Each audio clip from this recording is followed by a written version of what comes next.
Hello everyone, welcome to HP exams master. स्वागत है आपका एक और नई वीडियो में। तो जैसा कि हमने पहले से सीरीज को कंटिन्यू करते हुए पीओआईटी के लिए और जितने भी हमारे कंप्यूटर रिलेटेड एग्जाम्स हैं उनके लिए हम पीओआईक्यूज कर रहे थे, जो कि ऑलरेडी हिमाचल प्रदेश के एग्जाम्स में पूछे गए हैं कभी ना कभी से। तो इस सीरीज की पीडीएफ आपको टेलीग्राम चैनल पे मिल जाएगी, लिंक वही रहेगा। टेलीग्राम पे जाइए, सर्च करिए एचपी एग्जाम्स मास्टर, पहला चैनल आपको हमारा मिलेगा। और आपके लिए एक बहुत इंपॉर्टेंट अपडेट, जो एचपीआरसी का जीओआईटी की जो पोस्टें ऑनगोइंग है उनके लिए टेस्ट सीरीज हमने लॉन्च कर रखी है, ठीक है, 2026 के लिए, जिसमें आपको जो है 12 full length mock test PDF form में मिलेंगे, ठीक है। फुल लेंथ मॉक टेस्ट, जैसा कि अभी करंट सिलेबस है 120 क्वेश्चन, ठीक है। और हमारा मैथ भी इंक्लूडेड है, जिसमें आपको साथ में डिटेल्ड सोल्यूशन मिलेगा। 2 टेस्ट मिलेंगे पर वीक में, साथ में प्रैक्टिस एमसीक्यू, बहुत सारे प्री टाइपिंग टेस्ट पेपर्स और पर्सनलाइज सपोर्ट। अगर आप बाय करना चाहते हैं तो आप व्हाट्सएप पे जो है इस नंबर पे मैसेज ड्रॉप कर सकते हैं। तो बिना आपका टाइम वेस्ट करते हुए पहला क्वेश्चन आपके सामने ये रहा, what is the full form of ODBC. ODBC की फुल फॉर्म क्या है? Open based connectivity, open object database connectivity, या फिर अदर डाटाबेस कनेक्टिविटी, या ओरेकल डाटाबेस कनेक्टिविटी। तो जिसका राइट आंसर है वो क्या है? Open database connectivity. एक एग्जांपल के साथ इजीली समझते हैं कि ये ओपन डाटाबेस कनेक्टिविटी होता क्या है। फॉर एग्जांपल, हमारे पास एक ऐप है जो हमारी कंपनी ने बना रखा है फॉर एम्प्लॉय मैनेजमेंट सिस्टम, ठीक है जी। अब इसमें क्या है, हम डालते हैं एम्प्लॉयज का डाटा। अब ये डाटा कहीं न कहीं स्टोर होगा, तो स्टोर करने के लिए हमें क्या चाहिए? डाटाबेस। अब डाटाबेस जो है अलग-अलग कंपनियाँ प्रोवाइड करती हैं, जैसे माई एसक्यूएल है, ठीक है? हमारे पास एसक्यूएल सर्वर है, और हमारे पास क्या है, मान लेते हैं एक ओरेकल रख लेते हैं। तो मैंने 3 अलग-अलग नाम लिख दिए डाटाबेस सर्वर्स के। अब देखिए, यहाँ पे क्या होगा, अब मान लो हमारी जो एप्लीकेशन है ना, वो किसी न किसी प्रोग्रामिंग लैंग्वेज में लिखी होगी, मान लो सी में लिखी है या जावा में लिखी है, या फिर हमने इसको पाइथन में लिखा है। अब क्या होगा, मान लो हमने जो है, अब इनको ना आपस में कनेक्ट करना पड़ता है, तो कनेक्शन बीच में क्या होते हैं, बीच में कनेक्शन कोड्स होते हैं, ठीक। अब मान लो हमने जो है पहले अपना जो डाटाबेस है वो माई एसक्यूएल से कनेक्ट कर रखा है, तो बीच में जो कोड होगा वो किसका होगा? माई एसक्यूएल का कोड होगा, ठीक है। इसी तरह ओरेकल का अपना होता है, जैसे यहाँ पे क्या है, ओरेकल डाटाबेस कनेक्टिविटी। तो अगर आपको ओरेकल के डाटाबेस से कनेक्ट करना है तो आपको ओरेकल डाटाबेस कनेक्टिविटी की जरूरत पड़ेगी। फिर बाद में मान लो हमारी कंपनी ने ये सोचा कि हम जो है अपना जो डाटाबेस है उसे शिफ्ट कर देते हैं। हम माई एसक्यूएल से इसको शिफ्ट करके कहाँ कर देते हैं? ओरेकल पे कर देते हैं। तो क्या हम बात दोबारा से कोड लिखेंगे? नहीं, इतना हेक्टिक काम नहीं किया जाता। तो बीच में हम क्या इस्तेमाल करते हैं? एक ड्राइवर इस्तेमाल करते हैं, जिसको क्या बोलते हैं? ODBC, open database connectivity driver, ठीक है। इसको किसने डेवलप किया था? तो इसको डेवलप किया था माइक्रोसॉफ्ट ने। अब इसकी वजह से क्या होगा, जो कनेक्शन है एप्लीकेशन और डाटाबेस में, वो बहुत ही ईजिली हो जाएगा, मिनिमम कोड लिखे हुए। आप शिफ्ट कर सकते हैं। आप मान लो बाद में हमने सोचा कि जी पाइथन में लिखेंगे हम अपनी जो ऐप है, तो ओडीबीसी बीच में हेल्प करेगा हमें इजीली कनेक्ट करने के लिए। नाम ही बताता है ओपन डाटाबेस कनेक्टिविटी। किसी भी डाटाबेस से आप ओपनली क्या कर सकते हैं? कनेक्ट कर सकते हैं विदाउट कोई ज्यादा परेशानी में आए हुए। नेक्स्ट क्वेश्चन पे चलते हैं।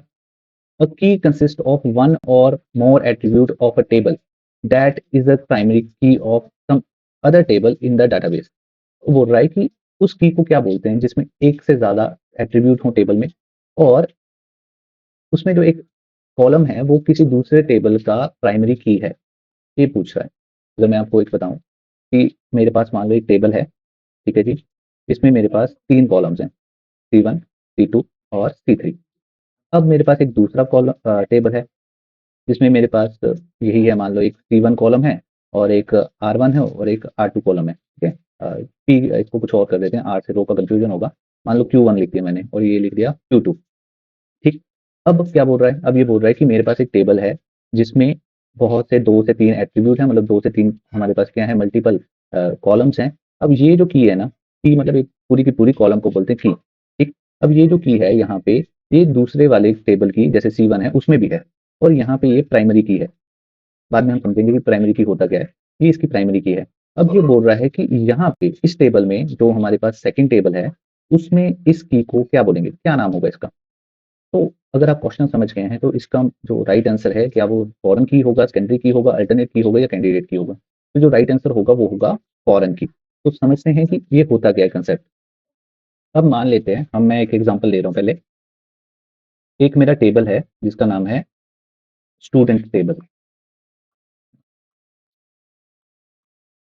और मैंने एक दूसरा टेबल बनाया जिसका नाम क्या है? Marks table.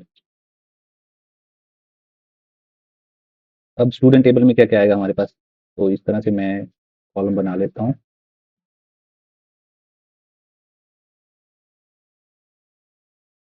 ज़्यादा रो नहीं बनवाऊंगा, 3 ही बनाई मैंने।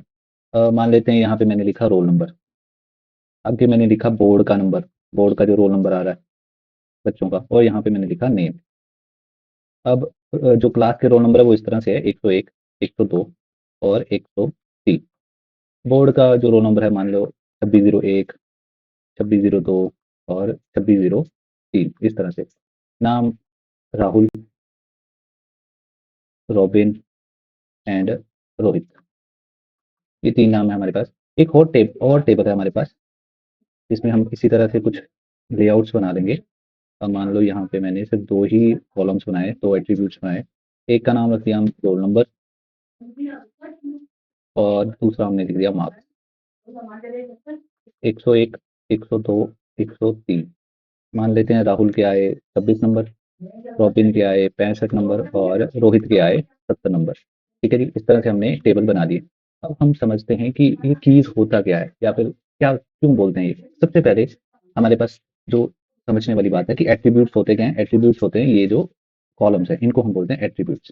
और जो हमारे पास रोज होती हैं, इनको हम क्या बोलते हैं, इनको बोलते हैं हम टपल्स। ये 2 बातें समझ में आ गई। 2 बातें मैंने बताई, एक तो मैंने बताया एट्रीब्यूट्स और दूसरा मैंने बताया टपल्स। ठीक, ये 2 बातें हमने कवर कर ली। उसके बाद सबसे पहले हमारे पास बात आती है प्राइमरी की। कि प्राइमरी की क्या होती है। ये जो कीज है ना, कीज जो है रिलेशन दिखाने के काम आती हैं। सबसे पहले इंपॉर्टेंट चीज, जो हमारे रिलेशनल डाटाबेस मैनेजमेंट सिस्टम्स होते हैं, ठीक है, उनमें हम टेबल्स की फॉर्म में डाटा सेव करते हैं और आपस में इनमें क्या होता है, रिलेशन होता है।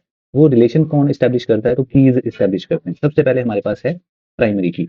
तो प्राइमरी की जो खासियत है वो क्या होती है कि जो उसकी एंट्रीज होती है ना, वो क्या होनी चाहिए, यूनिक होनी चाहिए और खाली नहीं होनी चाहिए, नॉट नल। अब यहाँ पे आपको कौन सी फील्ड दिख रही है, रोल नंबर और बोर्ड का रोल नंबर, या फिर हमारे पास है नेम। तो कौन सा इनमें से ऐसा एट्रीब्यूट है जो कि यूनिक होगा अपने आप में और कभी भी खाली नहीं होगा। तो देखिए, जो रोल नंबर है वो भी अपने आप में क्या है, यूनिक होता है। और जो बोर्ड का रोल नंबर है वो भी अपने आप में क्या होता है, यूनिक होता है। ऐसा नहीं हो सकता कि नेम यूनिक हो, ठीक है। राहुल के 3 भी हो सकते हैं, 4 भी हो सकते हैं, ठीक है। तो मेरी क्लास थी, मेरे क्लास में मेरे ही नाम के 3 लोग पढ़ते थे। तो यहाँ पे हम क्या कर सकते हैं, हम 2 ऐसी चीज फाइंड आउट कर सकते हैं जो कि हमारे पास है, रोल नंबर और बोर्ड का रोल नंबर, जो कि क्या होंगी, यूनिक होगी और कभी भी खाली नहीं हो सकती। अब इनको हम क्या बोल देंगे, इनको हम बोल देंगे कैंडिडेट की। कैंडिडेट की, समझे। जो कीज हमारे पास प्राइमरी की बनने की जो एलिजिबिलिटी है उनको कंप्लीट करती है, पूरा करती है, उनको हम क्या बोलते हैं, उनको हम बोलते हैं कैंडिडेट की। इतनी बात समझ में आ गई। अब मुझे क्या करना है, इन दोनों में से चूज करना है कि मुझे प्राइमरी की किसे बनाना है। मान लो मैंने प्राइमरी की बना दिया किसको, रोल नंबर को। अब मैंने रोल नंबर को क्या बना दिया, प्राइमरी की बना दिया। ठीक है जी। अब हम चलते हैं दूसरे टेबल पे। दूसरे टेबल पे हमारा जो रोल नंबर है वो फिर से यहाँ पे रिपीट हो रहा है, ठीक है। यूनिक है और हमारे पास क्या है, नल नहीं हो सकता। अब मैं दोबारा से नाम नहीं लिखूंगा, मैंने सिर्फ क्या लिखे, सिर्फ मार्क्स लिखे। ऑटोमेटिकली अंडरस्टूड है कि 102 जो रोल नंबर है वो किसका है, रॉबिन का, और रॉबिन के मार्क्स कितने हैं, 65। ठीक है जी। अब यहाँ पे इसमें क्या ये प्राइमरी की कहलाएगी, नहीं। मार्क्स के टेबल में ये क्या कहलाएगी, फॉरेन की। फॉरेन की, क्योंकि रिलेशन कौन इस्टेब्लिश कर रही है, रोल नंबर। और रोल नंबर एक्चुअली में कहाँ की प्राइमरी की है, तो रोल नंबर एक्चुअल की प्राइमरी की है हमारी स्टूडेंट टेबल की। ठीक है जी। अब दूसरा हमारे पास सवाल आया कि यहाँ पे हमने फॉरेन की चेक कर लिया कि फॉरेन की क्या होता है, ठीक। और फिर हमारे हमने अल्टरनेट की समझना है कि अल्टरनेट की क्या होता है। अब देखिए, यहाँ पे प्राइमरी की बनाने के लिए मेरे पास 2 ऑप्शन थे, एक रोल नंबर और एक बोर्ड का रोल नंबर। अब रोल नंबर को क्या बना दिया मैंने, प्राइमरी की। तो जो मेरा बोर्ड का रोल नंबर है, इसको क्या मैं बोलूंगा, इसको बोलूंगा अल्टरनेट की। अल्टरनेट की क्या होता है, वो की जो कि प्राइमरी की बनने की एलिजिबल थी, बट क्या हुआ, उसे बनाया नहीं गया। एलिजिबिलिटी पूरी करती थी, क्राइटेरिया पूरा करती थी, बट उसे नहीं बनाया गया, छोड़ दिया गया। कैंडिडेट, दोनों ऐसी कीज जिन्हें प्राइमरी कीज बनाया जा सकता है। प्राइमरी की जिसे डेजिग्नेट कर दिया वो उसको साइड में रख लेंगे, जो बच गई उनको क्या बोलेंगे हम, अल्टरनेट की। अब मान लो 2 कीज को हमने इकट्ठे जोड़ लिया, ठीक है, रोल नंबर और बोर्ड का रोल नंबर, इनको हम इकट्ठे कंसीडर कर रहे हैं। तो जब 2 से ज्यादा कीज को इकट्ठा जोड़ लेते हैं तो हम उनको क्या बोलते हैं, कंपोजिट की। कंपोजिट ठीक है। तो यहाँ जो भी मेरे इस चीज़ के बारे में जितनी नॉलेज रिक्वायर्ड थी उतना जो है हम कंप्लीट करते हैं। तो नेक्स्ट क्वेश्चन पे चलते हैं हम। आगे हमारे पास क्वेश्चन है, what is decimal representation of this. ये हमारे पास एक बाइनरी नंबर दे रखा है और क्या बोला है, इसे कन्वर्ट करें डेसिमल नंबर में। तो यहाँ पे सबसे पहले समझते हैं कि हमारे पास एक मेजरली जो हम काम करते हैं वो किस में करते हैं। इंसान जो काम करता है वो डेसिमल नंबर्स में करता है और जो कंप्यूटर काम करता है वो किस में काम करता है, बाइनरी नंबर्स में। अब डेसिमल नंबर कौन कौन से होते हैं, 0 से लेकर 9 तक हमारे पास क्या है, डेसिमल नंबर्स है। और बाइनरी नंबर क्या होते हैं, 0 एंड 1। अब देखिए हमारे पास डेसिमल नंबर में टोटल सिंबल्स कितने हैं, डेसिमल नंबर में हमारे पास टोटल सिंबल्स हैं 10, जीरो भी इंक्लूड कर रहे हैं, जीरो से 1 से लेके 9। तो टोटल जो सिंबल्स हैं वो कितने हो गए, 10। तो इसकी वजह से जो बेस होता है डेसिमल का तो वो कितना होता है, 10। अब बेस की जगह कई बार आपको शब्द देखने को मिलेगा रेडिक्स। रेडिक्स और बेस सेम है, डेसिमल का कितना होता है, 10। इसी तरह आपसे बाइनरी का बेस और रेडिक्स पूछ सकता है तो वो कितना होता है, वो होता है हमारे पास कितना होगा, नंबर ऑफ सिंबल्स कितने हैं, 2 हैं।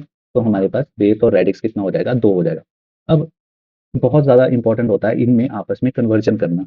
मान लो डेसिमल है, डेसिमल से आप कहीं भी जाना चाहें, मान लो आप बाइनरी में जाना चाहें जिसका बेस जो है 2 होता है, आप ऑक्टल में जाना चाहें जिसका बेस क्या होता है, 8 होता है, आप हेक्साडेसिमल में जाना चाहें जिसका बेस क्या होता है, 16। आपको क्या करना है, जैसे ही आप डेसिमल से इनमें जाएंगे तो आपको क्या करना होता है, डिवाइड करना होता है। ठीक। अगर आप रिवर्स करते हैं, आप हेक्साडेसिमल से डेसिमल जाएंगे, ऑक्टल से डेसिमल जाएंगे या फिर बाइनरी से डेसिमल जाएंगे, आपको क्या करना होता है, मल्टीप्लाई करना होता है। इतनी बात समझ में आ गई। अब डेसिमल का क्या है, 10। अब देखते हैं हमें बोला क्या है, हमें बोला गया था कि बाइनरी संख्या दे रखी है, ये बाइनरी संख्या दे रखी है, हमें क्या करना है, डेसिमल की तरफ जाना है। तो हम कैसे जाएंगे वो देखते हैं।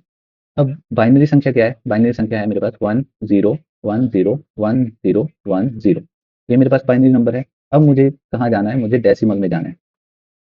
डेसिमल में जाने के लिए मैंने आपको बताया कि हमें क्या करना पड़ता है, हमें करना पड़ता है मल्टीप्लाई।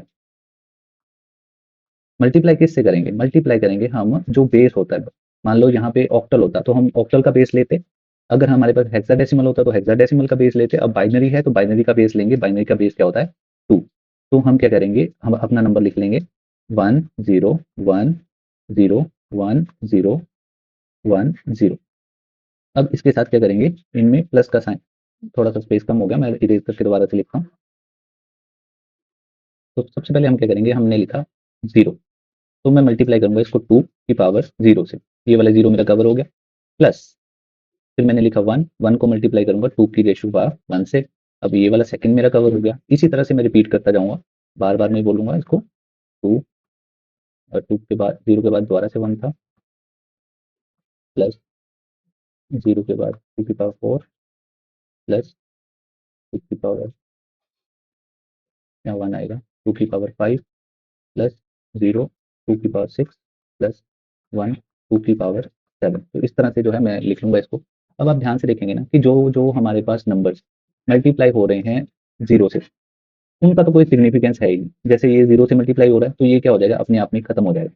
ठीक है, तो ये भी 0 से मल्टीप्लाई हो रहा है, ये भी खत्म हो जाएगा। यहाँ पे ये 0 से मल्टीप्लाई हो रहा है, ये भी खत्म हो जाएगा, ये भी खत्म हो जाएगा। तो मेरे पास बचा क्या, मेरे पास यहाँ पे ये बचा दूसरा और ये फर्स्ट। ठीक है, अब मैं क्या करूंगा, अगर मैं 2 की रेज़ टू पावर 7 करूँ तो मेरे पास क्या आएगा, यहाँ से स्टार्ट करते हैं। 2 रेज़ टू पावर 1, तो 2 रेज़ टू पावर क्या होता है, 1 ही होता है। 2 की पावर 2 क्या होता है, 4 होता है। अब ये तो आना ही नहीं था, सॉरी। 2 की पावर 3 तो ये क्या होगा, 8 होगा। अब ये नहीं आएगा यहाँ पे। अब 2 की पावर 5 क्या होता है, 2 3 तक हमने कर लिया, 8 8 दूनी 16, 16 दूनी 32, 32 आ गया। अब यहाँ पे ये नहीं है, नेक्स्ट नहीं आएगा। अब क्या है, 2 आगे और जाना है। ठीक है, 32 दूना 64 और 64 दूना आगे 128। बीच में क्या है हमारे पास सिंबल, प्लस का सिंबल है, तो प्लस का सिंबल लगा देंगे। अब इनको क्या किया जाएगा, प्लस किया जाएगा। ठीक है, 128 में 32 जोड़े हमारे कितने हो गए, 160, 160 प्लस 10 हमारे कितने हो गए, 170। तो जो हमारा आंसर है वो क्या आएगा, 170। तो यहाँ पे राइट आंसर क्या हो जाएगा, 170 हो जाएगा। ठीक है, तो ये मैंने थोड़ा सा बताया आपको। मान लो यहाँ पे क्या होता है, यहाँ पे ये एक ऑक्टल नंबर होता तो यहाँ पे मैं 2 की जगह क्या कर देता, 2 की जगह 8 रेज़ टू पावर 0, फिर 8 raise to power 1, 8 raise to power 2।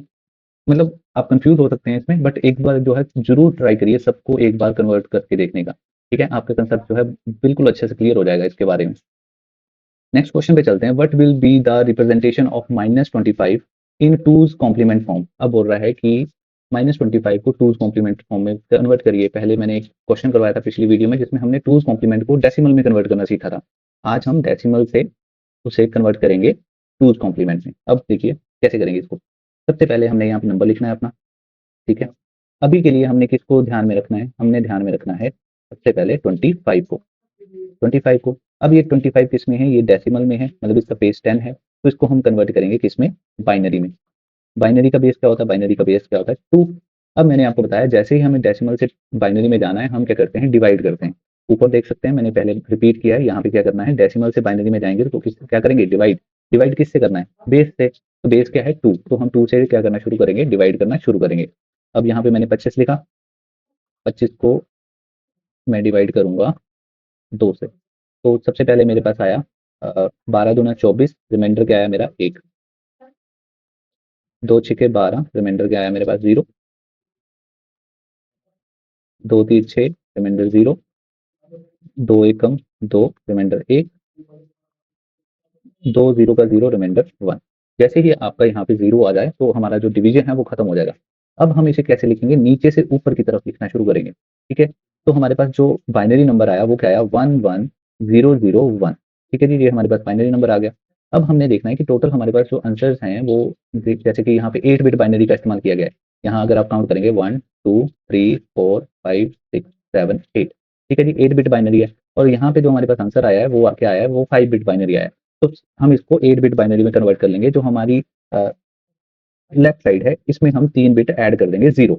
जैसे 0 0 0, आगे मैं सेम रिपीट कर रहा हूँ, 1 1 0 0 1।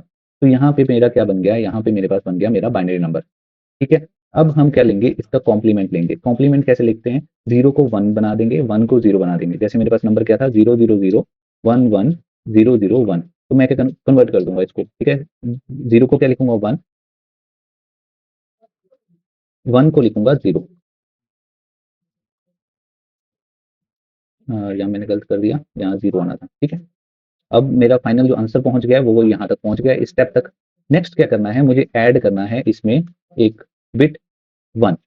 जैसे ही मैं 1 बिट ऐड करूंगा तो मेरा आंसर क्या आएगा, 1 1 0 0 1 1 1। और यही मेरा क्या है, यही मेरा टूज कॉम्प्लीमेंट है। दोबारा से बोल देता हूँ एक बार, जो प्रोसेस है, प्रोसेस क्या है, पहले हम डेसिमल लेंगे, माइनस को इग्नोर कर देंगे, डेसिमल से हम कन्वर्ट करेंगे उसे बाइनरी में, ठीक है जी। बाइनरी के बाद हम उसका क्या लेंगे, कॉम्प्लीमेंट। कॉम्प्लीमेंट में क्या करते हैं, 0 को 1 1 को 0, साथ में ऐड करेंगे 1। जैसे ही हमने 1 ऐड किया हमारे पास क्या आ गया, हमारा टूज कॉम्प्लीमेंट। तो इतना सिंपल सा प्रोसेस है ये।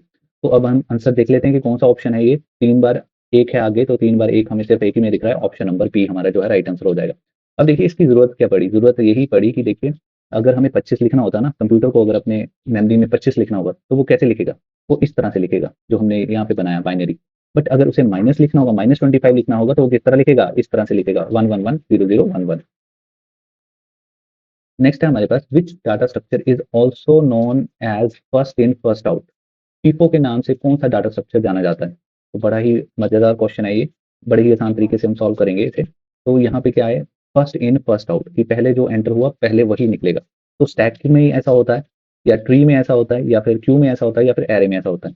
तो सबसे पहले राइट आंसर जान लेते हैं, राइट आंसर क्या है। तो क्यू में इस तरह से होता है, फर्स्ट इन फर्स्ट आउट। तो समझते हैं ये क्या होता है। अब डाटा स्ट्रक्चर क्या है, डाटा स्ट्रक्चर है हमारा डाटा को सेव करने का तरीका, एक कि किस फॉर्म में हम इसे सेव करना चाहते हैं।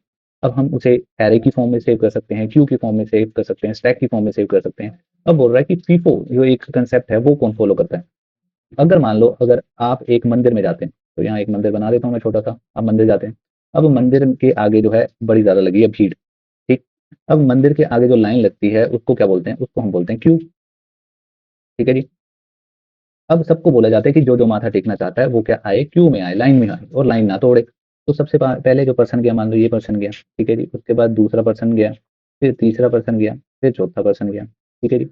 अब ये पहला पर्सन है, ये चौथा पर्सन है। अब सबसे पहले एंट्री किसको मिली, सबसे पहले एंट्री मिली फर्स्ट वाले को। अब सबसे पहले एग्जिट कौन करेगा माथा टेक के, वो बात अलग है कि हाँ भाई ऐसा ना हो कि 4 वाला जो है देख के पीछे से मुड़ जाए कि लाइन बहुत लंबी है। सबको माथा टेकना है, कंडीशन यही है। तो सबसे पहले एंट्री किसकी हुई, एक की, और सबसे पहले माथा टेक कर बाहर कौन निकलेगा, तो फर्स्ट ही निकलेगा। तो क्यू में क्या होता है, फर्स्ट इन फर्स्ट आउट, जो पहले जाता है वही पहले बाहर आता है, ठीक। अब एक हमारे पास दूसरा कंसेप्ट होता है जिसे हम क्या बोलते हैं, स्टैक बोलते हैं। स्टैक का भी समझ लेते हैं। मान लो आप एक शादी में गए, शादी में आपने खाया खाना, ठीक है जी। अब शादी में खाना खाया तो आप एक प्लेट यूज करेंगे खाना खाने के लिए। अब देखा होगा कि जो डस्टबिन होता है उसमें हम क्या कर देते हैं, प्लेटें ऐसे चिन के रख देते हैं, एक क्या बना देते हैं, एक के ऊपर एक प्लेट रख देते हैं इस तरह से, ठीक है जी। अब ये कौन सी प्लेट है, ये 1 नंबर प्लेट है और यहाँ पे ये 5 नंबर प्लेट है, ठीक है। अब मान लो आपको याद आया कि देखो भाई खाना बचा है मेरा कि नहीं बचा है, ठीक है। तो सबसे पहले कौन सी प्लेट अंदर गई डस्टबिन के, तो मैं बोलूंगा सबसे पहले गई फर्स्ट वाली। बट अगर आपको ये बाहर निकालनी है तो सबसे पहले बाहर कौन सी आएगी, क्या फर्स्ट सबसे पहले बाहर आ सकती है, ठीक है, नहीं। सबसे पहले कौन सी पहले बाहर निकालेंगे आप, 5 नंबर बाहर निकालेंगे, फिर आप 4 नंबर बाहर निकालेंगे, फिर आप 3 नंबर बाहर निकालेंगे, तब जाकर आपकी पहले वाले की प्लेट की बारी आएगी, ठीक है। तो यहाँ पे कंसेप्ट क्या हुआ, यहाँ पे फर्स्ट इन फर्स्ट आउट का कंसेप्ट नहीं हुआ। यहाँ पे कंसेप्ट क्या हुआ, फर्स्ट इन लास्ट आउट, कि जो सबसे पहले जाता है वो सबसे क्या आता है बाहर, कब सबसे बाद में आता है। तो स्टैक में कौन सा कंसेप्ट फॉलो होता है, फीलो, ठीक है, फर्स्ट इन लास्ट आउट। और क्यू में कौन सा कंसेप्ट यूज होता है, FIFO, first in first out. Next है हमारे पास question number 6, consider the following data in Excel sheet, what will be the value return by the formula count A1 to C5।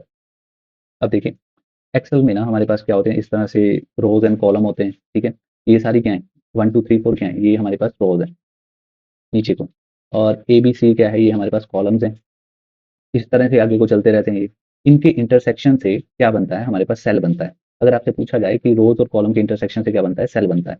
अब ये जो सीरियल नंबर वाला cell है ना, इसका जो एड्रेस है, जो इसका नाम है, वो क्या है, हमारे पास A1 है, ठीक है जी।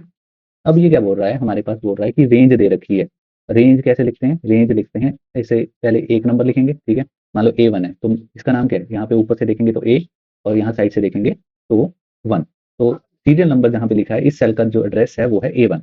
अब बोल रहा है कहाँ तक गिनना है जी, C5 तक गिनना है, और बीच में हम इस तरह से लगाते हैं, और कहाँ तक जाना है, C5 तक जाना है। तो क्या आप 2 मिनट सोच सकते हैं कि C5 कौन सा सेल होगा। अब देखिए सी ऊपर से देख रहे हैं सी, और सामने से देखना है 5। तो C5 कौन सा होगा, जहां मेरा इंटरसेक्शन हो रहा है सी और 5 का। तो C5 से लेकर A1 से लेकर C5 तक जितने भी हमारे पास सेल्स हैं उनमें हमें काउंट करना है। यहाँ पे फंक्शन क्या लगा रखा है, काउंट। अब बोल रहे काउंट फंक्शन लगा दिया A1 से C5 तक। अब बताओ आउटपुट क्या निकलेगी इसकी। बहुत ही अच्छा क्वेश्चन है, बड़ी बार पूछा जाता है ये वाला क्वेश्चन। थोड़ा एप्लीकेशन को क्वेश्चन है, नहीं तो जनरली काउंट सीधे भी पूछ लेते हैं कि काउंट करता क्या है।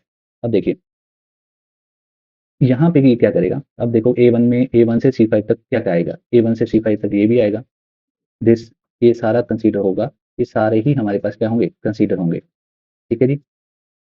ये सारे के सारे सेल्स जो हैं ये A1 से C5 की रेंज में आ रहे हैं। मान लो यहाँ पे D भी होता, एक मैंने और कॉलम बना दिया साथ में, तो यहाँ पे आप D1 कंसीडर नहीं करेंगे, ये कंसीडर नहीं होगा, सिर्फ हम एक बॉक्स में कंसीडर करेंगे, ठीक। अब देखिए यहाँ पे क्या करना है, हमें काउंट करना है। काउंट फंक्शन के बारे में समझते हैं, COUNT। जो काउंट फंक्शन है ना, वो हमें बताता है नंबर ऑफ सेल्स जिनमें क्या है, कोई ना कोई नंबर लिखा हुआ है, कि कितने ऐसे सेल्स हैं जिनमें क्या है, कोई ना कोई नंबर लिखा हुआ है। तो अगर आप काउंट करेंगे मेरे बताने से पहले तो एक अच्छी बात होगी। अब देखिए मैंने पहला सेल देखा, क्या पहले सेल में मेरा नंबर लिखा है, नहीं, पहले सेल में क्या लिखा है, सीरियल नंबर लिखा है, एक टेक्स्ट है, ठीक है। उसके बाद नेम है तो ये भी काउंट नहीं होगा। उसके बाद मार्क्स है, ये भी काउंट नहीं होगा क्योंकि ये टेक्स्ट लिखा है। उसके बाद क्या है मेरे पास, यहाँ नहीं आना, ये सिर्फ रोज एंड कॉलम्स है, यहाँ नहीं आना, ये साइड वाली है, ठीक है। A1 से C5 तक ही हमें गिनना है। अब देखिए सबसे पहला जो हमारे पास सेल है A2। A2 में क्या लिखा है, यहाँ पे नंबर लिखा है, तो मैं इसको क्या काउंट कर लूंगा, 1। उसके बाद अमन लिखा है, अमन काउंट नहीं होगा क्योंकि ये क्या है, टेक्स्ट है। उसके बाद ये काउंट होगा 6, 2 हो गए मेरे, 3, 4, 5, 6, 7 और 8। तो जो मेरे पास काउंट का आंसर आएगा वो क्या आएगा, 8। 8 ऐसे सेल्स हैं मेरे पास जिनमें कोई ना कोई न्यूमेरिकल वैल्यू लिखी हुई है। तो जो राइट आंसर हो जाएगा वो क्या होगा, 8। तो और समझते हैं इसमें क्या कोई ऐसी चीज भी होती है कि जो सबको गिन ले, ठीक है। तो वो भी होती है, COUNTA, काउंटा, ठीक है, काउंटा A1 टू C5। अगर मैं काउंटा लिख देता तो क्या आंसर आता मेरा।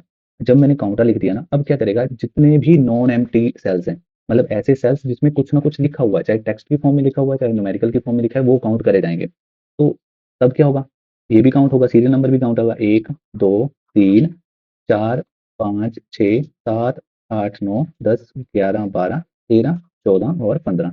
तो काउंटा का जो मेरे पास रिजल्ट आता वो क्या आता, मेरे पास 15 आता। ठीक। अब आपने न्यूमेरिकल वैल्यू वाले सेल गिनने भी सीख लिए।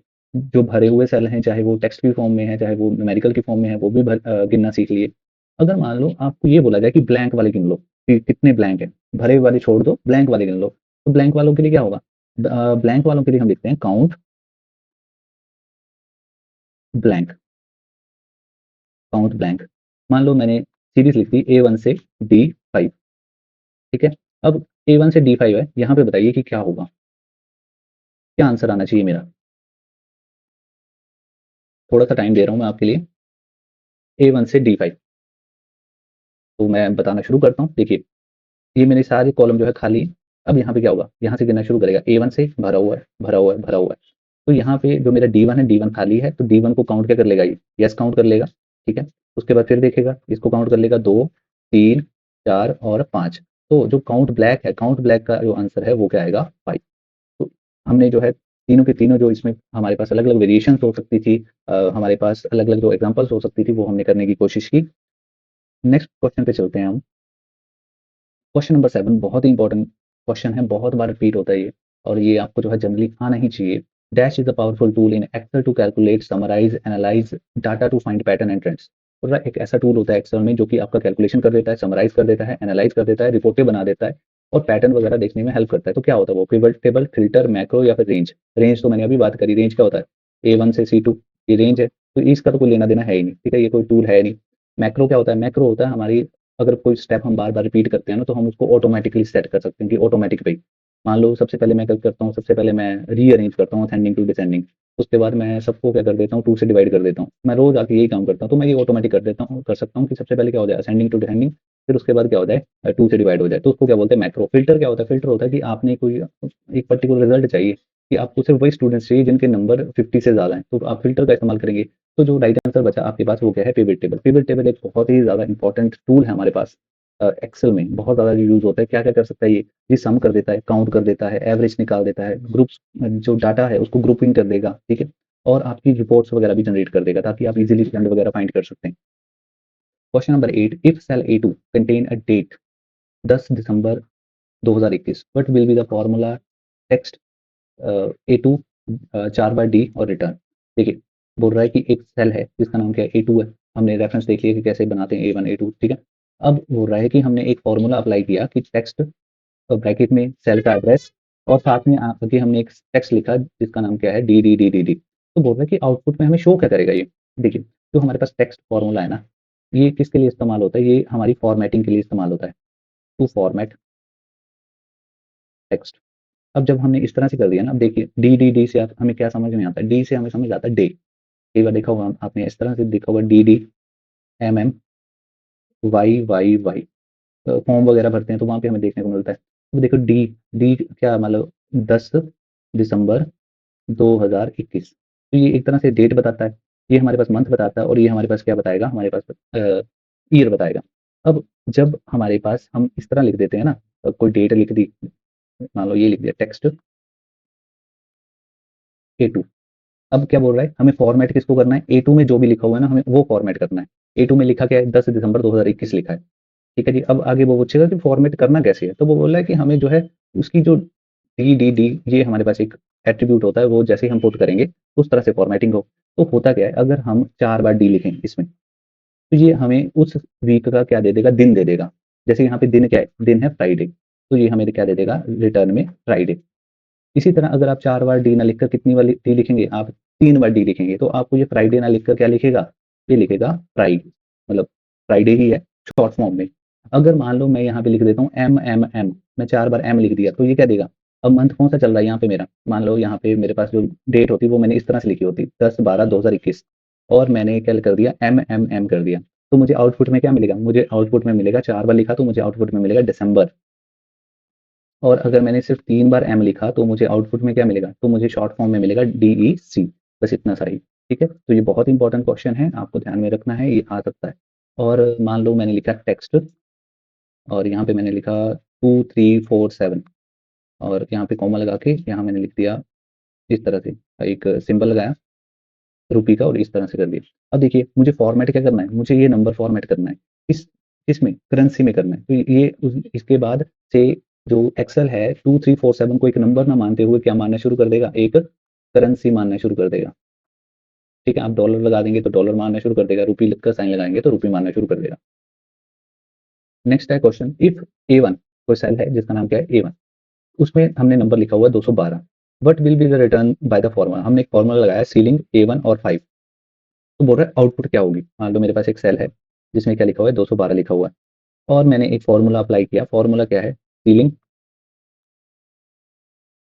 उसके बाद मैंने जो भी हमारा एड्रेस है जैसे A1 है ये, तो मैंने A1 लिखा और यहाँ पे आगे 5 लिख दिया। अब यहाँ पे होता क्या है, ये जो फर्स्ट प्लेस होता है ना, ये होता है नंबर, कोई भी नंबर होगा आपके पास, जैसे यहाँ पे नंबर क्या है 212, और जो सेकंड पॉइंट होता है, सेकंड पॉइंट को बोलते हैं हम सिग्निफिकेंस। सिग्निफिकेंस ये आपको याद करने की जरूरत नहीं है किसको सिग्निफिकेंस बोलते हैं, समझ में आना चाहिए बस। ठीक है, अब देखो होगा क्या, ऑपरेशन क्या है, फंक्शन क्या करेगा, काम क्या करेगा। मान लो एक कमरा है, कमरे में 212 ना यहाँ बीच में बैठा हुआ है, हवा में लटका हुआ है अभी, जो कमरे के टॉप है उसको क्या बोलते हैं हम, उसको बोलते हैं सीलिंग, और जो कमरे का बॉटम है उसको क्या बोलते हैं हम, बॉटम, सॉरी बॉटम थोड़ी बोलते हैं उसको, उसको बोलते हैं फ्लोर। अब देखिए, अब क्या बोला है, जो फंक्शन है वो ये बोल रहा है कि 212 को ना सीलिंग की तरफ लेके जाओ, सीलिंग की तरफ लेके जाओ, मतलब कि 212 को कहाँ लेके जाओ, ऊपर की तरफ लेके जाओ।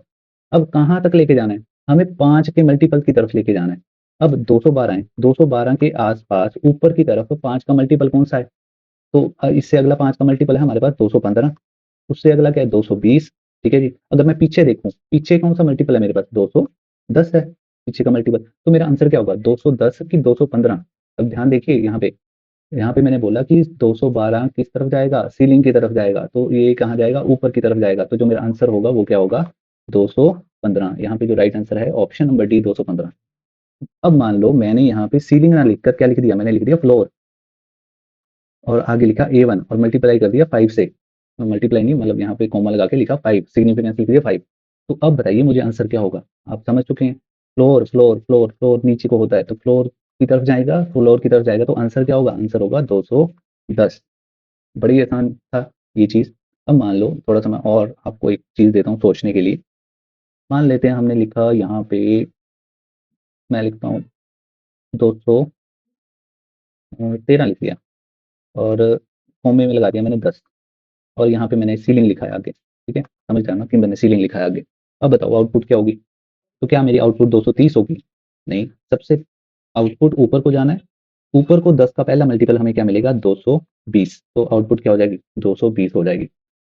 अब आपको कॉन्फिडेंस आ गया होगा थोड़ा बहुत, तो ये वाला क्वेश्चन करिए। मान लो यहाँ पे मैंने 25 लिखा, और यहाँ मैंने सिग्निफिकेंस दे दिया 5, और मैंने बोला सीलिंग करिए, ठीक है, सीलिंग की तरफ चाहिए, तो आप जो है बड़े खुश हो जाएंगे और आप बोलेंगे जी आंसर आएगा 30।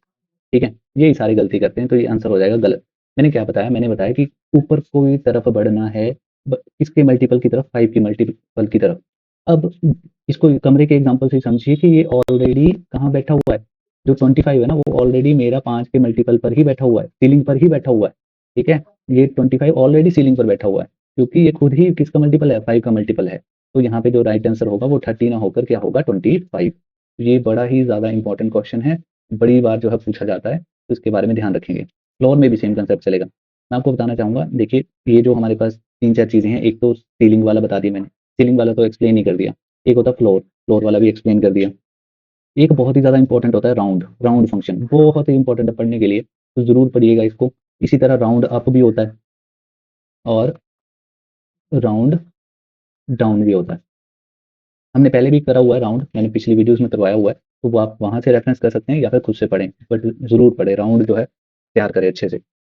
आगे हमारे पास क्वेश्चन है, what will be the value return by formula base 212, 2 और 8। तो फॉर्मूला समझते हैं कि क्या होता है। जब भी ऐसा फॉर्मूला है ना कि बेस है हमारे पास, फिर हमारे पास एक क्या दिया होता है, एक नंबर दिया होता है। ठीक है जी, उसके बाद हमें क्या दिया होता है, उसके बाद दिया होता है रेडिक्स। रेडिक्स या बेस मैंने समझा दिया आपको कि क्या होता है, पहले अभी पीछे क्वेश्चन किया हमने। उसके बाद इसको बोलते हैं, जो नेक्स्ट नंबर होता है उसको बोलते हैं मिनिमम लेंथ। मिनिमम लेंथ, जो बेस है वो क्या करता है, वो हमारा जो नंबर है उसको कन्वर्ट करता है नेक्स्ट जो हमारे पास रेडिक्स दिया होता है उसमें। अब जैसे यहाँ पे 2 दिया है, तो हमारा जो 212 है ना, ये एक डेसिमल नंबर है। डेसिमल नंबर को हम किस में कन्वर्ट करेंगे, बाइनरी में कन्वर्ट करेंगे, क्योंकि रेडिक्स क्या है 2, और जैसे मैंने पीछे उसमें बताया आपको कि मेरे पास 5 बिट का नंबर आया था, बट मैंने मिनिमम लेंथ क्या सेट करके रखी है, जो सेकंड कॉम्प्लीमेंट वाला क्वेश्चन था, उसमें मैंने जब कन्वर्ट किया तो वहाँ 25 को, तो वहाँ पे मेरे पास 5 बिट आए, बट मैंने उसको कन्वर्ट कर दिया किसमें, 8 बिट में। क्यों? क्योंकि मैंने मिनिमम लेंथ क्या रखी है यहाँ पे, 8 रखी है। ठीक, अब देखिए, अब इतना समझ आ दिया तो अब तो समझ ही गए हम करना क्या है, तो जल्दी से कर लेते हैं इसको। 212 को क्या करेंगे हम, अब कहाँ से जाना है हमें, डेसिमल से जाना है बाइनरी में, तो इसके लिए हम क्या करते हैं, डिवाइड करते हैं। किससे डिवाइड करेंगे, 2 से डिवाइड करेंगे। तो 2 से डिवाइड करना शुरू करते हैं। तो 2 एकम 2, 2 छक्के 12, तो जो हमारे पास रिमाइंडर आएगा 0 आएगा। उसके बाद हमारे पास 53, और ये फिर से 0। देन हमारे पास 2 दूनी 4, 2 छक्के 12, रिमाइंडर 1। उसके बाद 13, रिमाइंडर 0। उसके बाद 6, रिमाइंडर 1। इसी तरह 2 के बाद 3, रिमाइंडर 0, 1, रिमाइंडर 1। और यहाँ पे इस तरह से आएगा, 1, रिमाइंडर 1, 2, 0 का 0, रिमाइंडर 1। अब हम क्या करते हैं, नीचे से ऊपर की तरफ लिखना शुरू करते हैं। तो नीचे से ऊपर की तरफ लिखेंगे तो 1 1 0, ये यहाँ पे ये सेम है, ठीक है, ये वाला 0, ये वाला 1, नीचे वाला 1, और ये वाला दिस वाला, ठीक है, ये 1 जो है सेम है। 1 1 0 1 0 1 0 0। अब हम आंसर देख लेंगे कि 2 एक ही हैं, पहले 2 एक के तीनों में है। उसके बाद 0 1 0 1 भी यहाँ पे है, साथ सभी में है। उसके बाद फिर से 0 1 लास्ट के 2 में है, और लास्ट में 0 0, तो डी मेरा जो है राइट आंसर हो जाएगा। अगर मान लो यहाँ पे मैं लिख देता, फॉर एग्जाम्पल मैंने लिखा बेस, बेस में मैंने 212 की जगह 212 लिख दिया, आगे मैंने यहाँ पे लिख दिया 8। ठीक है जी, तो इसका मतलब क्या होता है, इसका मतलब होता है कि हम इसको किस में कन्वर्ट करेंगे, ऑक्टल में कन्वर्ट करेंगे। अगर मैं 8 की जगह 16 लिख देता तो उसका मतलब था हम इसे हेक्साडेसिमल में कन्वर्ट करेंगे। तो इस तरह से आप कोई भी क्वेश्चन आए आपको जैसे मर्जी दे, आप उसे सॉल्व कर सकते हैं। तो इस तरह से होता है। तो कन्वर्जन तो आपको समझ आ ही गया। एक और फॉर्मूला होता है सेम इसी तरह, जैसे BEN to DEC, ये भी फॉर्मूला यही है, बाइनरी से डेसिमल कन्वर्ट करना। तो इसके लिए क्या करते हैं, मल्टीप्लाई करते हैं हम 2 से। इसी तरह हमारे पास और भी होते हैं, जैसे DEC टू बाइनरी, ये फॉर्मूलाज भी सेम ही काम करते हैं। ठीक, अगर आपको एक बार समझ में आ गया कि कैसे करना है, तो आप जो है इजीली दूसरे भी जो है समझ सकते हैं। क्वेश्चन नंबर 11 है, what will the value return by the formula convert.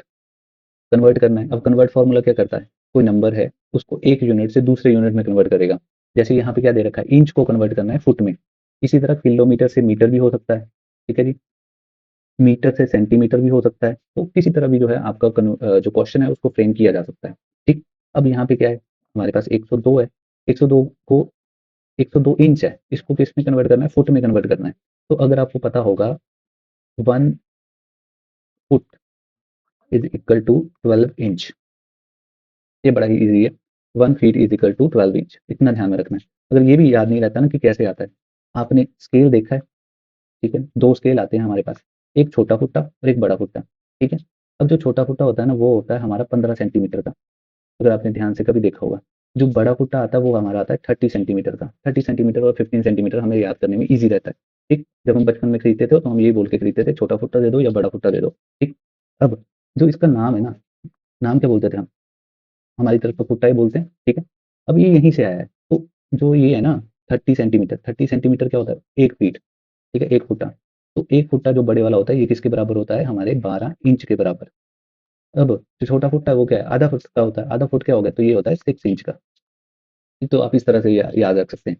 ठीक, अब 1 फुट कितने इंच के बराबर है? 12 इंच के बराबर है। तो 1 इंच किसके बराबर होगा? 1/12 फुट के, ठीक है जी। अब 102 इंच किसके बराबर होगा? 102 गुणा 1/12 के। अब 12 से डिवाइड करेंगे इसे, तो 12 अट्ठे कितने आएंगे? 12 अट्ठे 96, ठीक है। मेरे पास आया 6।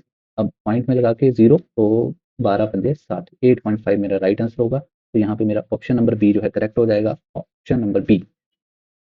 नेक्स्ट है हमारे पास, consider the following marks data, कोई डाटा दे रखा है हमारे पास और बोल रहा है ये डाटा दे रखा है, हमें क्या करना है, what will be the return by the median B2 से B7। तो एक्चुअली ये जो क्वेश्चन है ये गलत आया था एग्जाम में, तो यहाँ पे हमने इसको करेक्ट कर दिया है। ठीक, तो यहाँ पे ये क्या बोल रहा है कि मीडियन फाइंड आउट करो B2 से B7 का। अब जो B2 है ना, वो की जो एंट्रीज थी वो क्लियर नहीं थी एग्जाम में, हमने क्या माना, ये B2 है। इसी तरह 3 ये है, 4 ये है, 5 ये है, 6 7, तो ये एंट्रीज लिखी हुई हैं उनकी। तो हमें ये फाइंड आउट करना है मीडियन। अब ये तो आपने समझा होगा कि एवरेज होता है, मीन होता है, मोड होता है, मीडियन होता है, तो इसी तरह यहाँ पे क्या करना है, मीडियन निकालना है इन नंबर्स का। ठीक है, अगर आपको ये फॉर्मूला नहीं भी आता ना तो भी आप जो है इजीली मैथमेटिकली इसको सॉल्व कर सकते हैं। तो मीडियन कैसे निकालते हैं, मीडियन निकालने के लिए सबसे पहले नंबर्स को हमें असेंडिंग ऑर्डर में जमाना होता है। तो सबसे छोटा क्या, सबसे छोटा है 16, 16 से बड़ा क्या है 38, 38 से बड़ा 42, 42 से बड़ा 219, अब 219 से बड़ा क्या है 540, और 540 से बड़ा क्या है 624। अब यहाँ पे देखो कितने नंबर हैं, 1 2 3 4 5 6, अब 6 नंबर हैं, तो हमें मीडियन क्या होता है, जो सेंटर वाला नंबर होता है ना वो लेना होता है।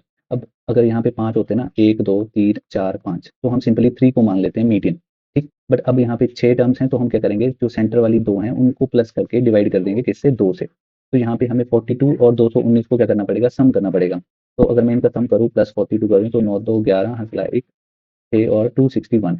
अब मैं इसको डिवाइड करूंगा किससे, 2 से। तो 2 1 जा 2, 2 3 जा 6, अब आगे 1 है, छोटा है तो 0 लेना पड़ेगा, और 2 5 जा 10, तो 130 जो है 130.5 जो है मेरा राइट आंसर आ जाएगा। तो जैसे यहाँ पे मीडियन सीखा है, तो आप जरूर मॉड, एवरेज और मीन सीखिए। अब नेक्स्ट टाइम वो क्वेश्चन आ सकता है।